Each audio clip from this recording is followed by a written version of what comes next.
নমস্কাৰ মোৰ নাম শ্ৰী বিভু ৰঞ্জন ভৰালী পোনপ্ৰথমতে মোৰ মৰমৰ ছাত্ৰ ছাত্ৰীসকলক মোৰ এই চেনেলটোলৈ স্বাগতম জনাইছোঁ আজি আপোনালোকক ক্লাছ 8ৰ এনচিইআৰটি যিখন মেথছ আছে গণিতা প্ৰকাশ বুলি সো সেই কিতাপখনৰ যেটো প্ৰথমটো চেপ্টাৰ এই স্কয়াৰ এণ্ড এ কিউব সেই চেপ্টাৰটো মই এটা সলভ কৰিব লাইছো এই চেপ্টাৰৰ ফিগাৰ ইট আপ যিমো কোৱেশ্চন আছে সেই মই সলভ কৰিম সো মই ইয়াতে পেজ নাম্বাৰটো দি দিছো প্ৰথম যেটো ফিগাৰ ইট আপ কোৱেশ্চন আছে সেইটো পেজ নাম্বাৰ 10ত আছে 10 নম্বৰ পেজত আছে তো তাত আপোনালোকে কোৱেশ্চন পাই যাব মই ইয়াতে লিখি লৈছো ঠিক আছে তো ফাৰ্স্ট কোৱেশ্চনটো কি হৈছে যে which of the following numbers are not perfect square clear এতিয়া কোৱেশ্চনটো সুধিছে কি যে ইয়াৰে কোন কেটা চাৰিটা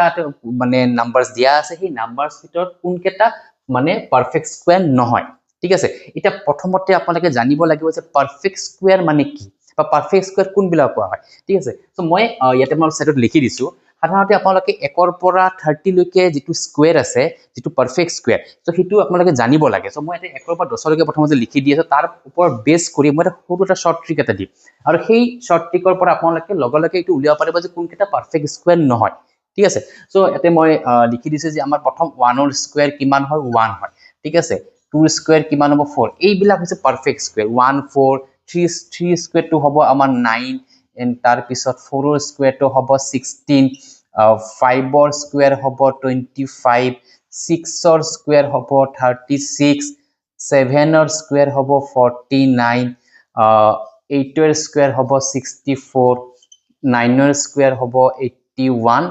মই 10 লকে দিছো 10 ৰ স্কয়াৰ ইজ ইকুৱেল টু 100 ঠিক আছে সো আপোনালোকে ইটো আপ টু 30 লৈকে যেন ইটো মনত ৰাখে কাৰণ ইটো বিৰাট এসেনশিয়াল হয় কাৰণ বিভিন্ন টাইপৰ কোৱেশ্চন আপোনালোকে এই বস্তুটোৰ প্ৰয়োজন হয় ইয়াতে আপোনালোকে এটা বস্তু চাব প্ৰত্যেকটো সংখ্যাৰে ইউনিট ডিজিটৰ সংখ্যা মই আপোনাৰ পৰা চেক কৰি চাম যে এটা পাৰফেক্ট স্কয়াৰ হ'ব কাৰণে প্ৰথমতে আপোনালোকৰ এইবোৰ সংখ্যা পারফেক্ট আছে 1 4 9 16 25 36 ঠিক আছে এতিয়া ইয়াৰে যে মই ইউনিট ডিজিট আছে ইয়াৰে সাপোজ 1 2 আছে ইউনিট ডিজিট ইয়াতে 1 আছে এটাই ডিজিট আছে এটো 4 আছে তাৰে পিছত ইটো 9 আছে ইয়াৰে আপোনাৰ 4 স্কয়াৰ মানে 16 ৰ ইউনিট ডিজিটৰ আছে 6 তো 6 সংখ্যাটো আছে তাৰ পিছত 5 স্কয়াৰ 25 ৰ ইউনিট ডিজিটৰ আছে 5 তাৰ পিছত এগেইন 6 টো ৰিপিট হৈছে 9 টো আমি লিখিছো 4 টো আমি লিখিছো 1 লিখিছো আৰু হেকত 0 সো আপোনালোকে এটা সৰু কনসেপ্ট এটা কৈ দিও যে এই সমূহ সংখ্যা যদি ইউনিট ডিজিটত থাকে তেতিয়া হলে আপোনালোকে কব পাৰিব যে হিকেটা পাৰফেক্ট স্কয়াৰ হ'ব পাৰে ঠিক আছে আৰু যদি নাথাকে তেতিয়া হলে এটা পাৰফেক্ট স্কয়াৰ নহয় ক্লিয়াৰ এই কেটা সংখ্যা এই সংখ্যা কেটা যদি ইউনিট ডিজিটত যদি নাথাকে যদি তেতিয়া হলে হিকেটা পারফেক্ট স্কয়াৰ নহয় এতিয়া চাওক ইয়াতে মই সৰু কথাটো কৈ দিছো ইয়াতে 2032 আছে 2032 এই 2 টো ইয়াতে আছে নেকি নাই দ্যাট মিন্স ইটো পারফেক্ট স্কয়াৰ নহয় এটা পাৰফেক্ট স্কয়াৰ নোহোৱা সংখ্যাবোৰ আমি লিখিলো ইকেটা হলে পাৰফেক্ট স্কয়াৰ হ'ব পাৰে মই নকও যে পাৰফেক্ট স্কয়াৰ কিন্তু পাৰফেক্ট স্কয়াৰ হ'ব পাৰে কেনেকুৱা ধৰণে চাওক ইয়াতে ইউনিট ডিজিটত যদি 4 আছে 4 মানে 2 2 যা 4 2 স্কয়াৰ কৰিলে 4 কিন্তু 14 টো আপোনাৰ পাৰফেক্ট স্কয়াৰ নহয় 14 টো ইউনিট ডিজিটত 4 আছে কিন্তু ইটো ইকেটা সংখ্যা যদি নাথাকে তেতিয়া হলে আমি ক'ব পাৰিম যে ইকেটা পাৰফেক্ট স্কয়াৰ হ'বই নোৱাৰে ঠিক আছে এতিয়া ইকেটা থাকিলে আমি হিটো আমি চেক কৰি চাব লাগিব যে ইকেটা পাৰফেক্ট স্কয়াৰ হয় নে নহয় ক্লিয়াৰ এটা চাওক কোন কেটা পাৰফেক্ট স্কয়াৰ নহয় বা হেনেকুৱা সংখ্যা মই লিখি দিছো সো 1 টু পাৰফেক্ট স্কয়াৰ পৰি আছে সংখ্যাত তো 2 টো হ'ব পাৰে 2 নহয় 3 টো থাকিলে নহব 4 টো আছে 5 টো থাকিলে নহব 6 টো আছে 7 তাৰ পিছত 8 সো ইকেটা সংখ্যা যদি ইউনিট ডিজিটত থাকে তেতিয়া হলে সেই সংখ্যাটো কেতিয়াও পারফেক্ট স্কয়াৰ হ'ব নোৱাৰে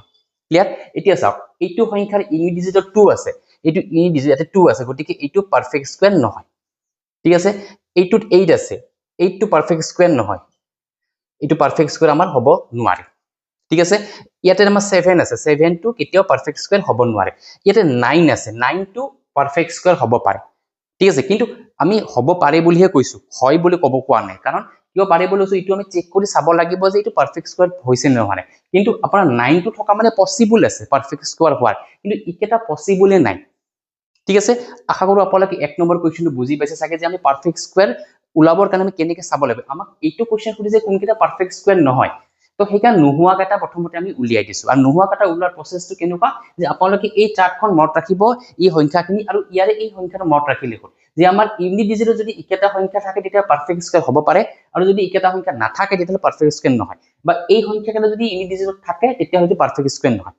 ঠিক আছে ক্লিয়াৰ আশা কৰো আপোনালোকে বুজি পাইছে যে এটা মই নেক্সট যেটো 2 নম্বৰ কোৱেশ্চন আছে হেতু মই এটা সলভ কৰিব লাইছো